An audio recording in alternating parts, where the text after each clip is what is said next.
All right, good afternoon. If we could put our guest, Mr. Dominguez, on the screen, please. Excellent. Secretary General, can you hear us? Yes, I can, loud and clear. Perfect. Thank you very much. We're delighted to be joined by Arsenio Dominguez, who you know is the Secretary General of the International Maritime Organization. He's speaking to you from London in his office, where the IMO is based. Secretary General, we have a few journalists in the room, but we have a lot online. So we will let you make some opening remarks, and then we will take some questions. Thank you very much. Go ahead, sir, please. Okay, thank you. Thank you. I'll keep my remarks very short in order to allow the time for questions. I think that will be better. First of all, thanks for the interest in everything that is happening here. I want to highlight that I do appreciate your support in highlighting, in particular, the hardship and all the stress that the innocent seafarers have been going through during this conflict. And of course, the more that you can reiterate that, the more that we recognize the humanitarian effect that this conflict is having in shipping, first on the seafarers aboard the vessels, and then beyond that with all the countries and the communities that are being affected. We recently, early this week, after several rounds of negotiations and following the instructions and decisions of the IMO Council a couple of months ago, together with the Sultanate of Oman, we launched the evacuation framework in order to assist the 11,000 seafarers still stranded in around 600 vessels inside the Strait of Hormuz. We're starting to get good numbers immediately in relation to the transit. Right now, there are two transits that we have communicated. The north transit on the Strait of Hormuz, which is operated by Iran, and in our website, you will find all the information of the steps that have to be taken for ships to transit that corridor. The southern part of the Strait of Hormuz, which is with the assistance of Oman and the United States, and of course with IMO in relation to the evacuation framework.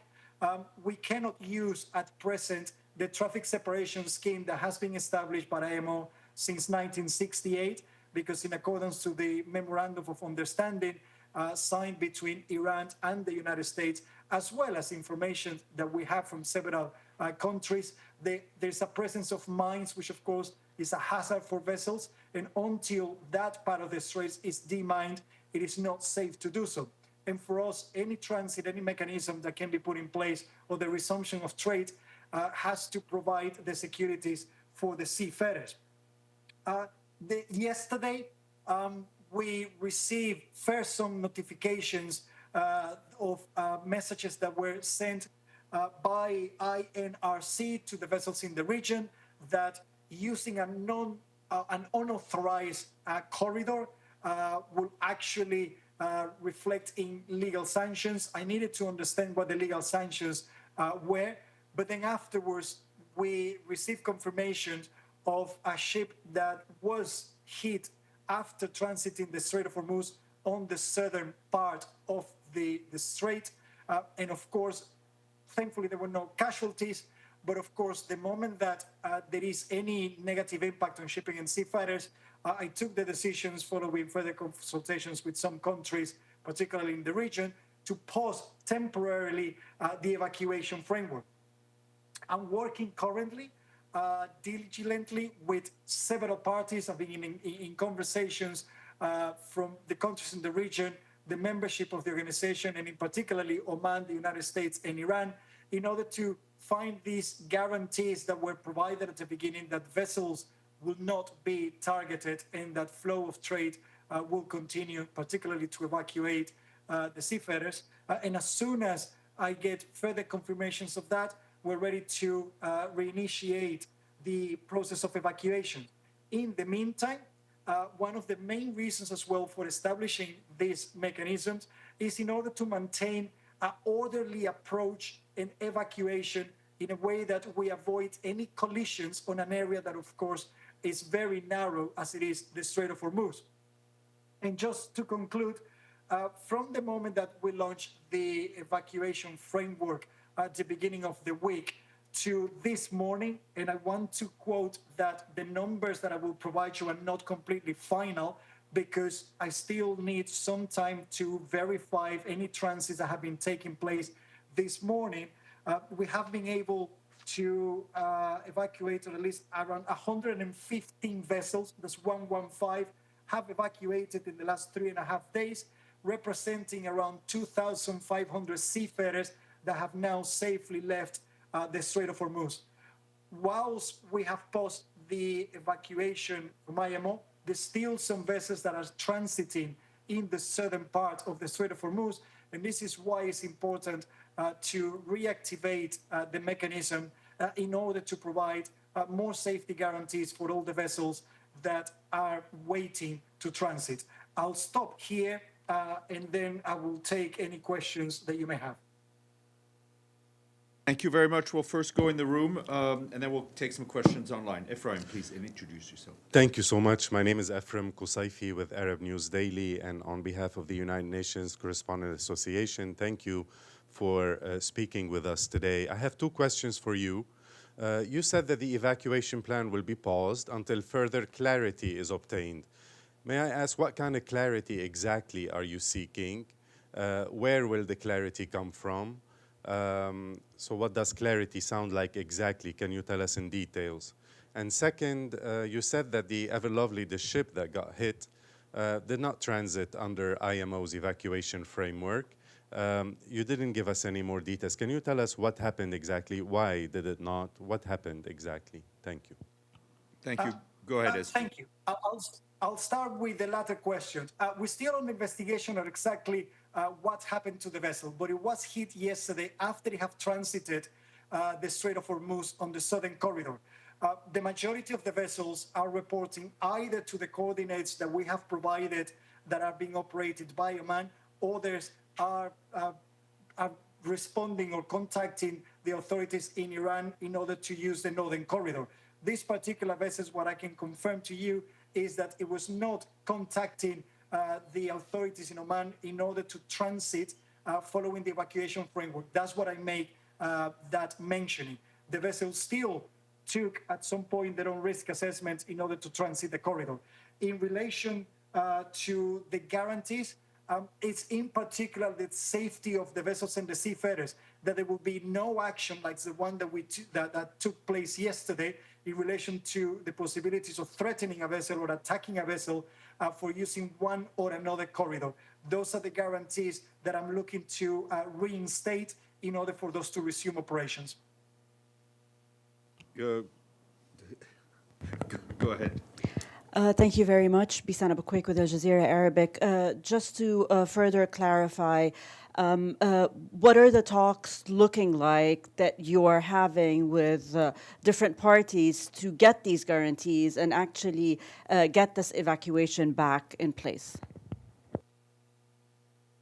This is the normal process of multilateralism and dialogue that we have in place. I'm in contact with the authorities, in particular of Oman, Iran, and the United States that have been heavily engaged in supporting IMO. But this also goes beyond other countries of the organizations and the shipping industry in order to get those messages across and find those guarantees, particularly on the safety of the seafarers. There's several rounds of negotiations that we're having in relation to the implementation of the evacuation corridors, and also at the same time focusing all the support that has been provided to this action for IMO.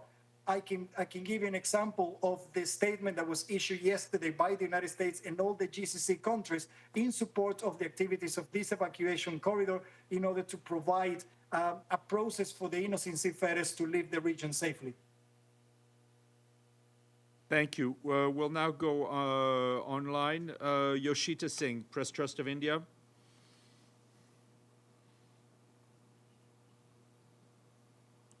Thank you. Thank you, Steph. Thank you, Mr. Secretary General, for the briefing. This is Yoshita Singh with Press Trust of India. a large number of seafarers that have been caught in this conflict are from India. There have been Indian casualties as well. 3 Indian seafarers lost their lives recently in the attack by the U.S. Navy. I just wanted to get your thoughts on has IMO spoken to some of these seafarers, especially those from India? What are some of the concerns and conversations you're having with them, and what that they have shared, and also the plans to ensure that obviously every seafarer, whether it's from India or from any other country, is safe and secure in these times. Thank you. Seafarers have been, of course, the priority of all the work that IMO and myself being carried out. It is regrettable that 14 seafarers have actually lost their lives in more than 40 attacks on different vessels during the conflict. And I have the opportunity as well to speak to a few seafarers that actually have left the region and have shared all the information and the difficulties that they have gone through. The main focus of my actions have been working with the countries in the region, the flag states of all those vessels, as well as the nationalities of the seafarers and the ship owners, to continue to provide support to the seafarers that are still stuck there. The supplies from water, fuel for the vessels, as well as food and medical assistance, to even remotely manage to contact their families so they can still have those connections. And of course, I also learned of how difficult, not only how difficult it's been for them to be in an area with so much danger and some uncertainty, but at the same time, how resilient they are and they're supporting each other. One of the key messages, and this is what I started with that here, is that seafarers feel forgotten, particularly for the global media and from everyone around the world. And whenever they turn on the news, they listen to how this conflict is really being negative for the countries, for the global economy, the fuel price, etc., and not so much attention on the innocent seafarers. So for me, the key message is very loud and clear. We need to look after the seafarers better, and shipping should not be used as collateral in any geopolitical conflict. Affects innocent people like the seafarers, but also innocent people around the world that get affected by conflicts where they're not even engaged in. Thank you. Thank you. Benny Avni, New York Sun. Benny? Yes. 2 quick questions. First of all, I heard what you said that you don't have the exact data from today, but as far as you know, has there been any ship movement since yesterday's attack in either the northern, but mostly in the southern corridor? And secondly, I know that you're not party to the MOU, but as an observer, do you think that yesterday's attack violates the MOU's paragraph 5? To the first question, yes, the most recent information that I have from this morning, and again, I still need to fully verify, but 4 vessels were reported to transit using the northern corridor, and 11 vessels transit through the southern corridor. It is important to also highlight that the southern corridor, the United States, together with Oman, have continued to provide some assistance to the vessels. So even though the mechanism from IMO is not, it's been paused for the time being, the steel vessels are actually utilizing the southern corridor in order to transit out of the Strait of Hormuz. When it comes to the your question about interpretation of whether paragraph 5 of the MOU has been violated, I don't think that that's a question for me to answer or to interpret. I'm focusing on how we can actually use the progress that it's happening at the broader scale of things, starting with the MOU and the further conversations that have been taken, in seeing how we can then use those positive steps into the evacuations of the seafarers, the demining of the Strait of Hormuz, and then resumption of trade in the way that it was happening before the conflict. Thank you. We'll go to Farnaz and then Alice from the FT. Farnaz, go ahead. Hello, thank you very much for this briefing.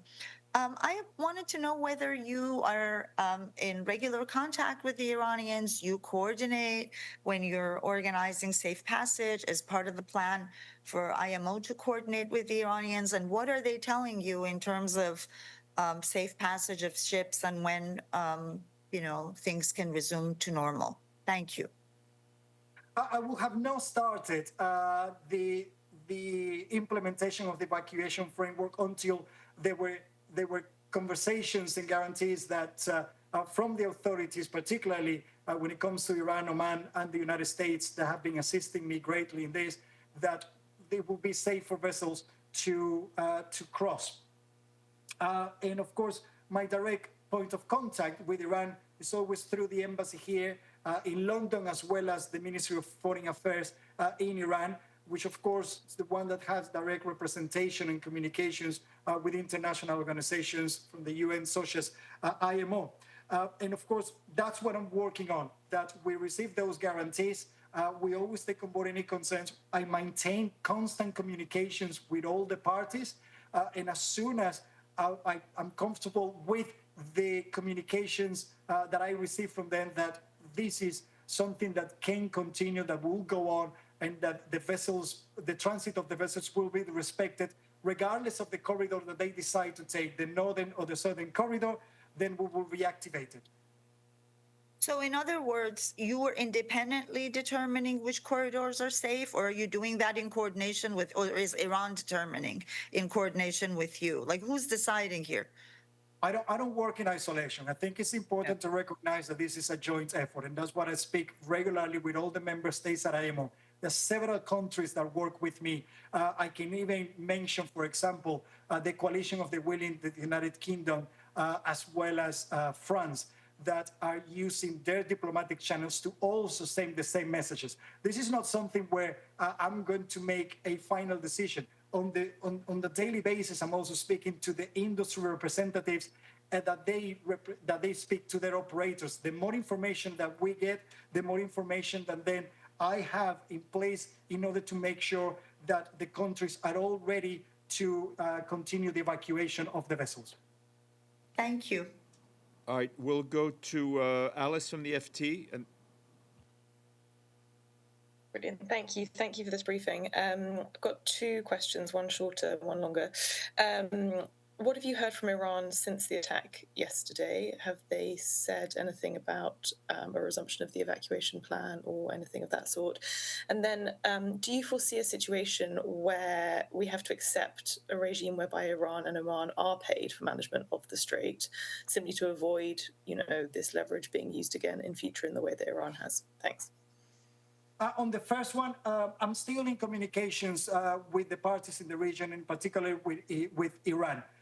And as soon as I have more information from them as well, and the guarantees that I'm looking forward to receive, we will then resume. When it comes to what is the future of the Strait of Hormuz, I'm working on step by step here, because this is, again, similar to the previous response. This is not something that we will work in isolation. My first priority is the evacuation of the seafarers. The next priority, which is in line with the MOU, is of course the demining of the Strait of Hormuz. Then we need to address aspects of comments that have been raised in relation to the management of the Strait of Hormuz and how that can be improved for the future. But all this is also linked to the conversations that go beyond the remit of the organization, which is in relation to the technical aspects of implementation of the MOU. So I prefer to focus on the first steps, make the necessary progress, and that would allow us to reach the goal that we all want, which is to resume operations in the Strait of Hormuz to the pre-conflict. thank you. We'll go back to the room, Gabriel, and then we'll go back online with the Saudi press agency. Go ahead, Gabriel. Hi, thank you, Mr. Secretary General. This is Gabriel Elizondo from Al Jazeera English News Channel. Question for you, sir. The ship that was hit was on the southern route, the one backed by Oman and the United States, not Iran. Does that tell you that Iran is enforcing its claim that only its own north corridor is authorized? Is the south route safe to use at all right now? And a follow-up to something you said in your opening remarks, you said that Iran warned that using a, quote, unauthorized route would bring, quote, legal sanctions, and you needed to understand more of what that meant. Did you get any sort of clarification from Iran on that? Thank you. But thank you. Those are the conversations that I'm having right now. This happened yesterday, and of course, as soon as I get further information on these kind of questions, which I've already posed, it's what would allow me to work with the rest of the parties in order to resume the evacuation framework. When it comes to the safeness of the routes, first of all, we do the analysis in relation to the safety of navigation on both routes, the coordinates, the geographical situations, the charting of the region, because that is what for us provides that safety aspect. Many vessels have continued to actually sail through both routes without any incident since we started at the beginning. That's why I'm looking to receive further information of the reasonings for this attack and exactly what was the nature of it in order to come to a more informed conclusion. I wouldn't want to speculate right now. Thank you. We'll go to Saudi Press Agency and then Isabelle from Libération. Go ahead, Abdullah.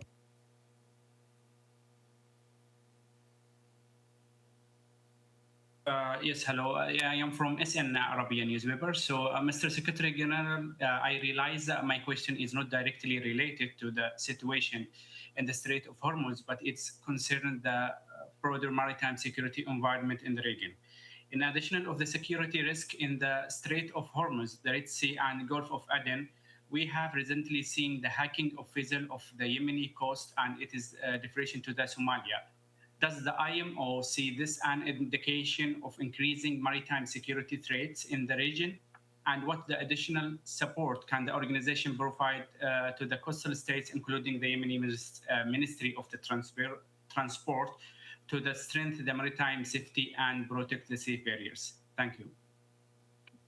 Piracy, it's something that is not new to IMO. And in fact, in the early 2010s, when piracy off the coast of Somalia and the Gulf of Aden was at its height, the organization worked very closely with the shipping industry, and we developed best management practices that introduce operational mechanisms as well as assistance that the vessels can have on board, including privately armed security personnel, in order to repel these kind of attacks. Similarly, there are several countries as well as operations like Atalanta from the European Union that have deployed and maintain safety and maintain naval assets in order to provide assistance to the vessels. What we have done recently, now that there has been an increase in the acts of piracy off the coast of Somalia and Yemen, as well as the Gulf of Aden, is reiterate this call to all the ships traveling and through that region, to implement not only the risk assessment, but also the best management practice that exists in place. And I can tell you that in the last couple of weeks, there are several attempts to attacks of the ships, but none has been successful thanks to the implementation of these measures. So what we need is more visibility and maintain the awareness in relation to piracy.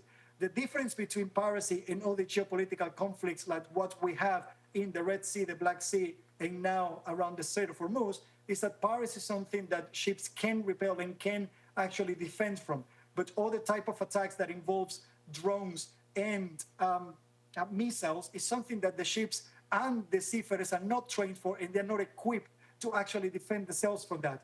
This is why every time that I can, I reiterate my message to all the countries around the world that shipping should not be used as collateral in any conflict. And we all have been experiencing the very negative impact on the economy, on food security, whenever shipping gets affected. Thank you. Isabelle, Libération, and then we'll go to Josephine from Die Welt. Hi, everyone, and thanks for doing this briefing. I wanted to know, what do you know about the presence of mines in the Strait? The situation still seems extremely unclear, if not kind of hypothetical. Thank you. Thank you. The information that I have received is that within the traffic separation scheme that exists and it was established by IMO back in 1968, is where there's a presence of mines that it could be around the numbers of 80, but I cannot give you a precise information on the numbers because that is one of the actions that has been taken right now following the signing of the agreement where Iran agreed to demine the area, and of course other countries like the UK and France and the United States are ready to provide assets to do a verification and any further demining that is required. As soon as we have that area clean is where we're planning to then, of course, resume the operations on the Strait of Hormuz using the traffic separation scheme. Thank you. We'll go to Defeld and then Jack from Bloomberg. Hello, everyone. Thank you for doing this briefing. I've recently spoken to commercial ship captains who described the psychological pressure on crews during the crisis as unlike anything they had experienced before. Is the MIU hearing similar concerns, and do you expect seafarers' well-being to remain a major issue even after the immediate crisis? Absolutely. It is very detrimental and unacceptable what seafarers have been put through. If we look at since 2020, seafarers have actually been at the receiving end from the COVID pandemic, not being able to even receive assistance or to disembark the vessels, some of them for nearly 2 years. Then they got affected during the conflict in the Black Sea, then the Houthis attacks on ships in the Red Sea, and now the situation in the Strait of Hormuz. At IMO, in relation to training and watchkeeping and certification of seafarers, one of the key areas that we're working on is to enhance the training, management, mental health, and well-being of the seafarers, including in all these situations. We work very closely with the International Labour Organization that through the Maritime Labour Conventions have adopted amendments to make the seafarers, to designate the seafarers as key workers in order for them to have additional protection and recognition around the world. Our focus will remain and maintain on the seafarers, but I need further support from everyone else to highlight not only their importance, but the fact that they've been negatively affected. And the more that we actually put seafarers at risk, the more difficult that it's going to be to attract the younger generation to this incredible career. Thank you, Jack. And then we'll go to Rebecca from Wall Street Journal. Jack, go ahead. Hi there. Good afternoon, Secretary General. It's Jack Whittles from Bloomberg News. Two quick questions for you. What is the IMO's understanding of why the Ever Lovely was attacked? And what will it take to get the IMO's plan for evacuating the seafarers and vessels going again? And when might that happen? Thank you. On the understanding, I'm still, it's very early days. That was happened yesterday, and we're still going through information on the investigations of what exactly happened, the reasons and motivation for this attack, and any consequences. For me, the most important part that was no seafarer was affected or injured during this incident. In relation to what it will take for us to resume, that's precisely the conversations right now in getting those guarantees, particularly for the countries in the region, that vessels will not be attacked and that we can resume the operation, particularly the evacuation of seafarers through the Strait of Hormuz. Thank you. We'll go to Rebecca from Wall Street Journal and then CBS. Thank you for the briefing. So in the original message sent from the Omani Navy, it said that the vessels will be put into groups and contacted. So could you share any information on how these groups are determined? And if vessels are not contacted, can they contact the IMO or Omani Navy? Thank you. We provided information to these kind of questions as well on our website, just for everyone to know that you probably could have additional information there. We've been working since the establishment, since the decision of the IMO Council on how we will implement this corridor. And that, of course, was always taking into account the seafarers, how long they have been there, the need for some of them to actually be evacuated, depending on the vessels, before others. And we need to do this in an orderly and secure manner. So in conversations, particularly with representatives from the industry, representatives from the ship owners and the seafarers that have direct access not only to the companies but to the vessels as well, is that we're starting to organize this list of vessels. And then from there, we provide the communication, the information to the countries in the region, both Oman and Iran. Then we utilize, for example, UKMTO, which is the coordination center. And then from there, they can start asking the vessels to start moving in an orderly manner to the holding area. And then from there, they contact Oman. and then they go through the transit. It's a normal process of operation that existed in the past before going through the Strait of Hormuz. We're just working right now in an orderly approach, and this is what we are contacting the vessels. In those informations, we've been asking the vessels not to contact us, that we will be contacting the vessels as soon as it's their turn. Thank you. We'll go to Joanne at CBS and then Joshua from Lloyd's. Go ahead, Joanne. Thank you, Secretary General, for doing this. The IRGC have suggested that they weren't informed or they didn't agree to the Southern Oman route. But the day you made the announcement in Oman suggests that people should contact Iran, and it makes it look like Iran was in fact a party to this. So can you just clarify whether or not Iran, whether it was the government or the IRGC, signed off on the Southern Corridor before this announcement? I maintain conversations with the government of Iran as well as with the government of Oman. And actually, one thing that I can reiterate was that on Monday this week, there was a meeting, a high level, between the ministers of foreign affairs from both Iran and Oman. These topics were discussed, and this is the reason why on Tuesday we actually moved forward in relation to the launch of the mechanism. Right now, at present, again, carrying out investigations of what happened yesterday is when I'm still engaging with Iran in relation to the position that was taken at foreign affairs level and then the actions that were taken by the IRGC. Thank you. Joshua from Lloyd's and then Weng Cheng from Xinhua. Hi, Secretary General Josh from Lloyd's List here.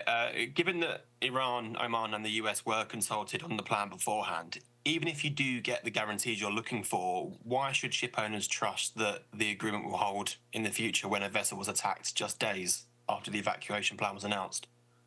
I don't want to be subjective. I need to work on the trust and the continued exchange of information and negotiations that are being carried out. We all understand the difficulties that exist. We're not going to put the seafarers at risk. And I'm hoping that this is an isolated incident and we can then, again, reiterate those guarantees of the safety and the need for the flow of transit to continue in line with the MOU that was signed. So that's what I'm basing all these negotiations from our side in relation to the evacuation. And of course, maintain any engagement. And if at some point there is any concerns, I prefer to have those conversations in advance and address them as soon as possible. Weng Chen from Xinhua and then Scott from Politico. Hi, Secretary General, thank you. And as you mentioned, some vessels are still choosing to transit the Strait of Hormuz despite the suspension of your operation. And what's your message to them? Would you advise against transiting until you resume your operation, or just tell them to proceed with extreme caution? Thank you. Sorry, I hope that I understood the question because it was a little bit breaking up. It's what is my message to those vessels that are still transiting? Yes. Even though, okay, it is important to recognize that Iran is still maintaining operations in the northern part, as well as the United States continue to assist vessels as well in the southern part of the strait. So for me, what is important for the vessels is to carry out the risk assessment before they make any final decision. And then, of course, even with the evacuation corridor of IMO, we always recommend to the ship owners and ship operators to carry out any relevant risk assessment.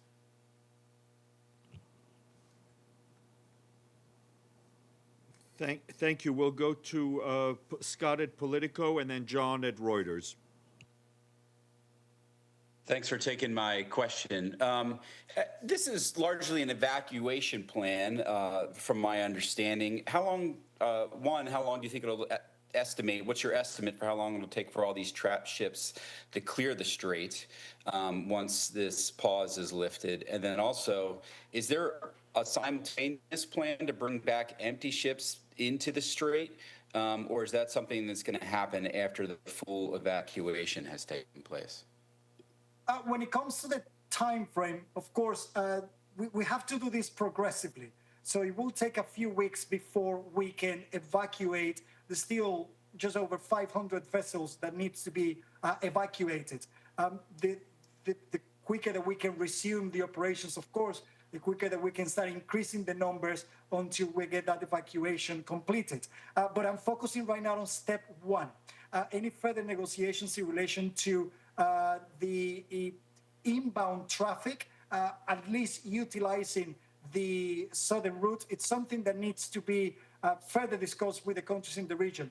Iran, for example, in their communications, they are offering two-way approach and transit in the Strait of Hormuz. But my mandate from the Council of the organization is first to focus on the evacuation before any further action from my side.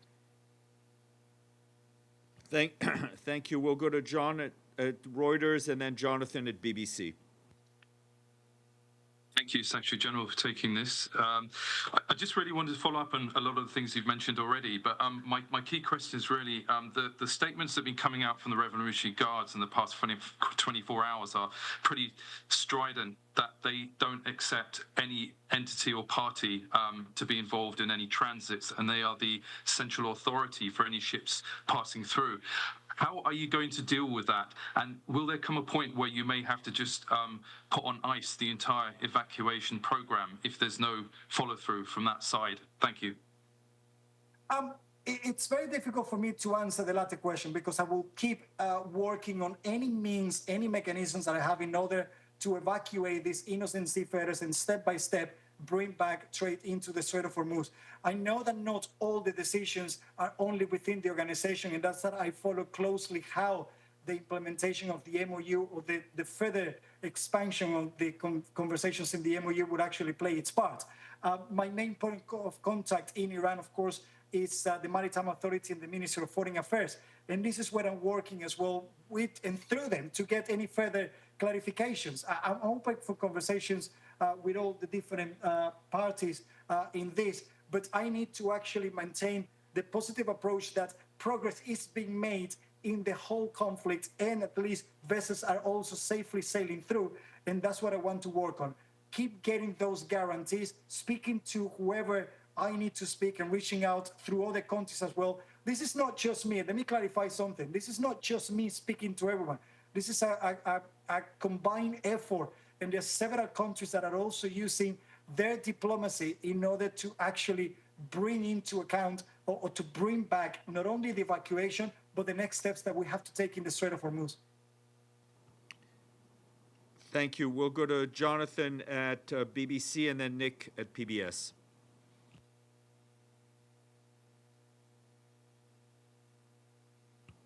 Jonathan Josephs, BBC. All right, Nick, you're up. Nick at PBS, and then we'll go to Stuart at Channel News Asia.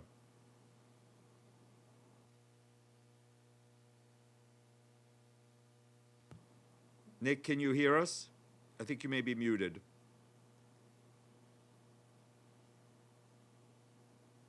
No, we can't hear you. I'll come back to you. Stuart, how about now? Can you hear me now? Yeah, go ahead. Go ahead, Nick.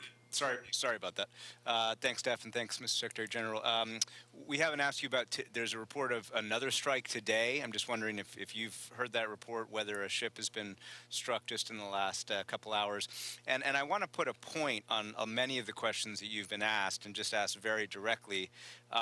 Is Iran telling you right now that the southern corridor cannot be opened? And do you need Iran to tell you that, yes, you are allowed to proceed with the southern corridor before you restart this mechanism? Thanks. In relation to your first question, I have not received any confirmation right now of any or information of any incident which may have taken place today in the Strait of Hormuz. When it comes to your second questions, I work on a cooperation approach here. And if I have to give you a longer answer, the Strait of Hormuz has territorial waters, or at least the jurisdiction falls on two countries, Iran and Oman. If I follow also the statement from both the Minister of Foreign Affairs from Oman and Iran on Monday, which is something that it is also in line with international law, both countries have a responsibilities to manage the strait. So this is not just one country claiming or calling for specific ownership in the strait. There may be statements that are issued out there. And of course, I also have to take into account that we're still in a process of moving away from a conflict and into the future steps of how we're going to manage the strait and how we're going to come back to where we were before. So that's why I'm not going to here start questioning who calls what, because I follow the international law, the rights of the states, and that's the approach that I take in any conversation.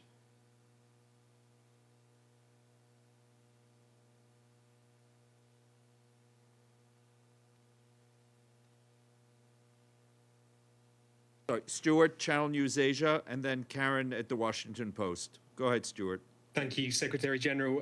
It's quite clear from the IMO FAQs about the evacuation framework that no vessel is meant to move at all until it's communicated with a host of parties. It seems the Ever Lovely did regardless. Can we just clarify here, did they make an attempt without any sense of trying to interact with the evacuation framework at all, or had there been some attempt at communication and then something went wrong?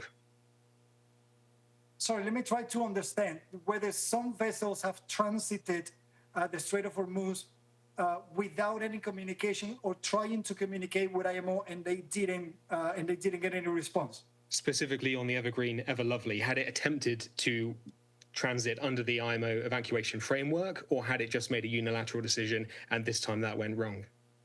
Okay, now I understand the question. Thank you. I can confirm that there was no, it was not attempt right now for that vessel to be in line to transit through the evacuation corridor. I cannot confirm right now whether they contacted, for example, the United States in order to transit the Strait of Hormuz using the southern corridor. That's part of the additional information that I still need to collect in relation to what happened on this very specific incident. Thank you. Thank you. We'll go to Karen DeYoung, Washington Post, and then Gamal from Kuwaiti TV. Thank you. Thanks, Steph. Thank you, Secretary General. Just following up on Nick's question, you had said that I believe that 11 vessels had transited today on the southern corridor and 4 on the northern corridor. So that would indicate that that the program is working today, and I just wanted you to clarify that. And secondly, you've spoken about U.S. assistance in the southern corridor. Could you tell us what that assistance consists of? What are they doing? The United States, if I start, sorry, let me start with the first one. Again, I need at least normally 24 hours to verify the information of all the transits of the vessels. But the initial information that I have from this morning is that 4 vessels transited using the north part of the Strait of Hormuz and around 11 vessels the southern part. In the information that we provided on our website as well, we made it clear that both Oman and the United States have provided information of transits through the southern part of the Strait of Hormuz, and this is where some vessels may be using a different contact, different approach to go through. One of the main reasons for the corridor, the evacuation corridor for IMO, is again working and enhancing the cooperations to make sure that there is a safe transit, that we don't have collisions and any additional incidents in the region. Thank you. We'll go to Gamal, Kuwait TV. Thank you for having the question. I have the question for Secretary General. This is very volatile situation. Any hostile activity affects the market. How we can restore the confidence of the market? Also, do you have any timetable to resume the evacuation plan? About the coalition of the willing, do you have any timetable when they will start to do mining the Strait of Hormuz? Thanks. The situation in the Strait of Hormuz, we all know, is very fluid, so I cannot give you a timetable. I wish that I will be in a position to actually do that and be quite specific, but it's not possible right now. I'm taking every step, every action step by step, always following not only the role and instructions that have been given, particularly by the membership of the organizations, but where is also the remit of IMO. And of course, what I'm looking for is to continue to build that sense of security, trust, and cooperation in the region and beyond the region for us to, at the appropriate time, whenever that is, to resume operations in the Strait of Hormuz the way that they were taking place before the conflict started. All right, thank you. And last question is from All About Shipping, and then we have to close it out and release the Secretary General. Thank you. Robin Russell. Hi, Robin Russell. Robin Russell, All About Shipping. Thank you very much for the briefing. Thank you very much for your efforts in handling all of this. I was interested in your mention of continuing support from the US and Oman over the course of the last 24 hours. It had been less clear to me that there was that going on in parallel to the IMO's evacuation plan since that started earlier this week. How would you describe the support that's given in that way? It seems to me as if multilateral guarantees from all the parties involved is the safest option. But how should we understand the support that the US and Oman are giving ships that are not covered under the evacuation plan? If I understand correctly, and apologies for this, when we launched the evacuation plan, we made it very clear that this was following the decision of the IMO Council in order to focus on all those 11,000 innocent seafarers that have been trapped there. At the same time, the Islamic Republic of Iran announced the routes that could be utilized, and the United States also have been working with Oman, and they announced the corridor or the routes that can be used in the southern part, which is very much in line with the routes of the corridor. What I'm working on, again, is on the multilateralism to maintain the flow in a safe manner, to bring as much commonality as possible in order to provide that information to the industry and to the seafarers and ship owners, the vessels in the region, in order for them to select. It's not for the IMO to decide what is the final decision of the vessels, if it's the North Corridor or the South Corridor. We just provide the information that exists, the one that is developed by us together with the Sultanate of Oman in cooperation with the United States, and the one that has been developed and put forward by the Islamic Republic of Iran. Just if I may, though, the defining feature of that, the defining feature of that evacuation corridor is the multilateral guarantees from all the parties involved. If that has fallen away, or if you're pausing it at the moment, what is left for support from Oman and the US? Are they providing military cover? Are they providing warships to go before and after or something? What does that support look like? Multilateralism is the reason why IMO and the UN exist, and the reason why we continue to make progress. It may not be the big steps that some are expecting from us, but for me, any progress that leads us into the right direction is something that we should continue to build on and work on. And that's the kind of conversations that I'm having right now. And when it comes to how soon we can actually then resume this corridor, of course, it's part of all these negotiations. But it is important to reiterate that there are steps that have been taken forward, and it's building on those blocks that would allow us to then resume the operation of the evacuation plan, and at some point as well, just start enhancing the trade through the Strait of Hormuz. So just to press the point. Just to reflect, the conversations are not broken. Conversations are taking place. I cannot give you the input. Sorry. Wait, Robert, just let the Secretary General finish his sentence, and then you'll have one last follow-up. I do apologize. I do maintain the engagements with all the parties in the region. I need to maintain the dialogue in order to address any concerns, any measures that we probably put in place that enhance not only the security and safety, but that will lead us into additional steps that we may need to take in the future in order to increase the transit of the vessels in the region. But the multilateral cooperation is there, and is the reason why we were able to launch the evacuation framework. The decision of pausing it was because I always said that I will not risk any seafarers, and I still need to find out more information from the investigation as soon as possible of what happened yesterday in order to resume. Great.